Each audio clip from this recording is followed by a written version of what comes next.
బాబాయ్ గారు మీ పేరు? నా పేరు రాఘవయ్య. ఎలా ఉంది బాబాయ్? మరి నా చంద్రబాబు గారు వచ్చే సంవత్సరం దాకా అవుతుంది కదా. ఏం బాగాలేదయ్యా. వాళ్ళని అడుగు. మాకు బాగానే ఉంది. ఇచ్చాడు తిట్లు తిన్నాడు, ఈకి ఇడి తొట్లు తిన్నాడు అంతే. జగన్మోహన్ రెడ్డి గారు ఇచ్చి కూడా తిట్లు తిన్నారంటారా? మరి తిట్లు తిన్నట్టేగా వాడి తిట్లు తిన్నట్టేగా. ఓడించారా జగన్మోహన్ రెడ్డి గారిని? 11 సీట్లకు పరిమితం చేశారంటారా? చేశారో అయిపోయింది, ఇంకేముంది అందరికీ తెలుసు. సూపర్ 6 పరిస్థితి ఏమైంది? ఏది సూపర్ 6 చెప్పారు కదా బాబు గారు, 6 గ్యారెంటీలు 6 హామీలు ఇచ్చారు కదా, 6 హామీల సంగతి ఏమైంది? బస్సులు నడుపుతున్నాయి, ఇక ఆయనేగా నడిపేది. ఆయన నడుపుతున్నాడా? మరి హామీలు అంటే అయ్యేగా. మా ఆనాళ్ళకే ఊరిని ఎక్కెళ్తున్నారుగా.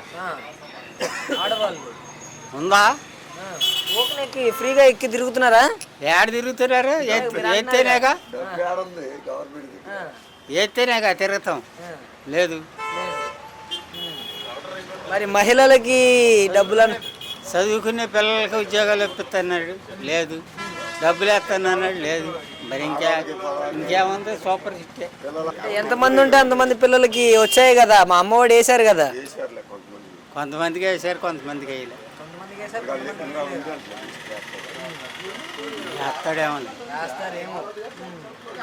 ఇంకా గ్యాస్ సంగతి ఏంటి? దీపం పరిస్థితి ఉచితంగా గ్యాసులు అన్నారు కదా. గ్యాసులు ఇచ్చాడులే. ఏంటంటారు మరి ఇప్పుడు జగన్మోహన్ రెడ్డి గారి పరిపాలనా విధానానికి చంద్రబాబు నాయుడు గారి పరిపాలనా విధానానికి వ్యత్యాసం ఏంటి?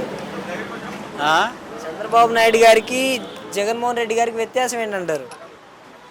రైతులందరూ అయిపోయారు, ఆయన ఎక్కంగానే అయిపోయారు. 8 ఏళ్ళు 7 ఏళ్ళు మిరకాయలు. అంటే పోయినాడు కూడా జగన్ ఉన్నప్పుడు కూడా ఇలానే అమ్మిందా? 20 ఏళ్ళు అమ్మింది. వీడు ఎక్కంగానే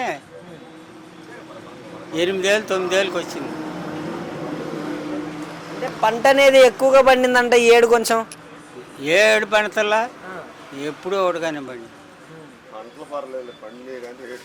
రేట్లు అయ్యి. అంటే పంట అనేది ఎక్కువగా పండటం వల్ల ధర అనేది లేదంటున్నారు కదా. దానివల్ల ఎక్స్పోర్ట్లు లేవు, దానివల్ల పోయింది. కరెంటు బిల్లుల పరిస్థితి ఏంటి? ఏమాత్రం వస్తున్నాయి కరెంటు బిల్లులు? ఏమొస్తున్నాయి? కొట్టుకు రావాలంటే ఈ కొట్టుకు రావాలంటే 4 వేలు 5 వేలు 6 వేలు వస్తున్నాయి. వీళ్ళు 20 రోజులకు కూడా 6 వేలు 7 వేలు కూడా సాగుతున్నారు. రైతుల దగ్గర డబ్బులు ఏమండి?